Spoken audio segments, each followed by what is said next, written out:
And I want to add one Sorry. more thing. No, it's great.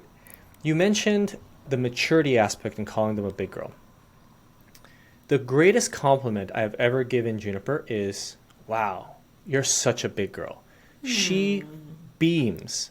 And when I give her, let's say, negative feedback, and we'll talk about this, we have a section for this, it's like, oh, you're acting like a baby. Something like that, more playful, but you're acting like a baby. Oh, like a I'm baby. not a baby. She'll get, I'm not a baby. She'll get upset. So I don't think we use that enough. So what are the alternatives, Michaeleen? Like, why shouldn't we praise all this? And what are the alternatives to just saying all the time, good job, or you're the best, that was great, you're amazing? Oh my gosh, such a good topic. So I think the thing about that praise, like kind of ubiquitous praise like that, or ubiquitous and kind of non-specific and over the top, I think what happens is we don't make it clear to children what they should learn to be a good adult, to what they should learn to become mature, what they should learn, what are your values and your expectations for them? If everything is good job at the same level, right? But by telling Juniper, like, oh, what a big girl, that's what a big girl would do, you're conveying to her a value, right? You told me that you want her to not compete with cooperate with her little sister, take care of her little sister. That's a value that you want to transfer to her. And if you have just ubiquitous praise, that will never be clear to her. She will not learn that, right? So and they'll depend on the praise. Eventually. Well, that's the big, and what she's learning basically is to receive praise. Yes. Right. And there's some documentation that kids in the U.S. are very precocious in this arena. They learn very early on, compared to other kids around the world, how to receive praise. Yeah. How to get it, what to do. They learn also to be disappointed when it's not there, right? Because they've come to expect it. And so really that's what all that praise is doing, is passing along the valuing of receiving praise. Yes. Right? And so I want to be more specific. First of all, I don't want to pass along to Rosie the value of receiving praise. I actually hate receiving praise. I feel like so much of my life I have just do things to receive praise, and I've been trying to back that up. Yes. So I don't want to pass that along to her. I want to use praise in a way that transfers values to her. What are the value systems in my family? Well, I don't want her to be very competitive with other kids. In the day-to-day life, sure, sports or whatever, but in day-to-day life, who gets their shoes on fastest and who has the most avocado. These are things that are not going to make her happy.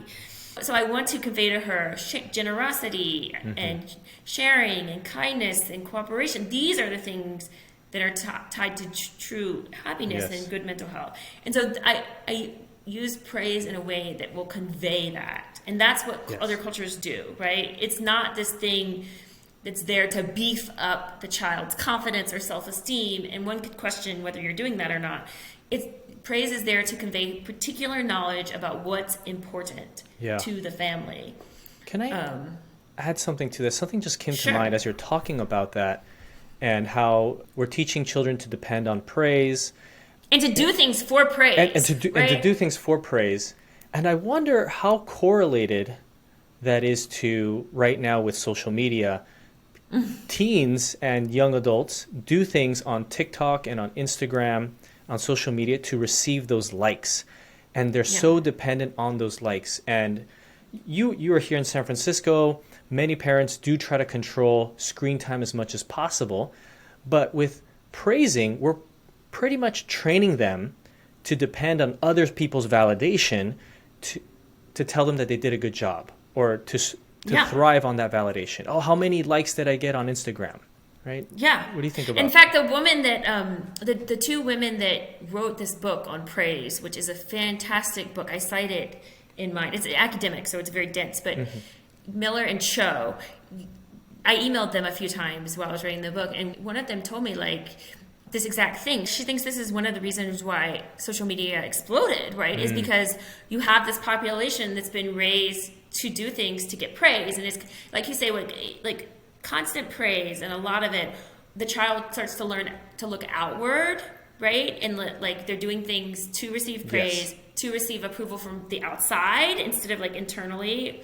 or to help other people, right? Like I do something because I want to help my family. And then you stick in front of them this device that allows them to receive even more praise yes. from strangers, right? And a lot of it is, the problem with it is the strangers too, because yeah, we could get into that. But you're absolutely right. I mean, we have created this population that's perfect to really be addicted to social media. And it's interesting because when we were in the Arctic, they have, a lot of the families use Facebook, but it's used very differently. And I think you stick something like Facebook and social media into a different culture and different things happen.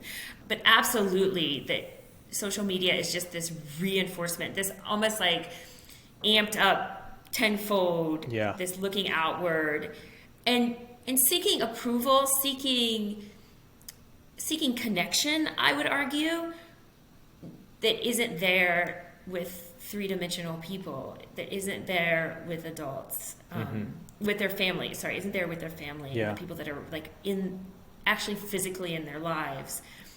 And that's what scares me so much about it, is because when you're trying to seek approval from strangers, you have no control over that.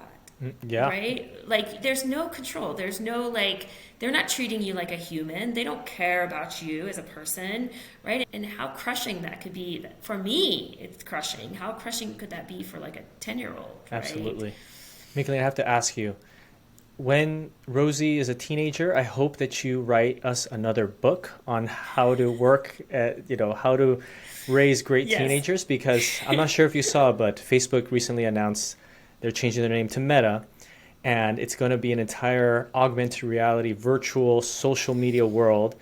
I'm not ready for it, Michaeleen. I am not ready for this. I am not ready for it at all. I mean, I haven't written a lot about screens. I didn't want to make anyone feel bad or piss anyone off, but I don't think that social media is a great thing for kids. I have to say, I don't.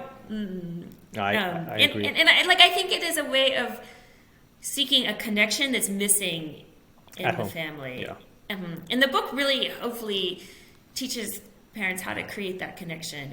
And I can say that when it's created, at least for me and Rosie, it's been magical. I mean, it's magical to cooperate with a child, a 6-year-old, and make dinner at night. Or like last night, we cleaned up the kitchen which was a complete mess together, and we really did it together. And there's nothing more wonderful in my life. I mean, it sounds silly, but than that, really, because then she's my teammate, right? And you can feel this connection with her. And then when there's problems and she's down or she's upset, it's easy to talk to her. It's easy to relate to her and tell her things because we're teammates. Yes, absolutely. And you have built that trust together. Yeah. And respect, right? Like a mutual respect.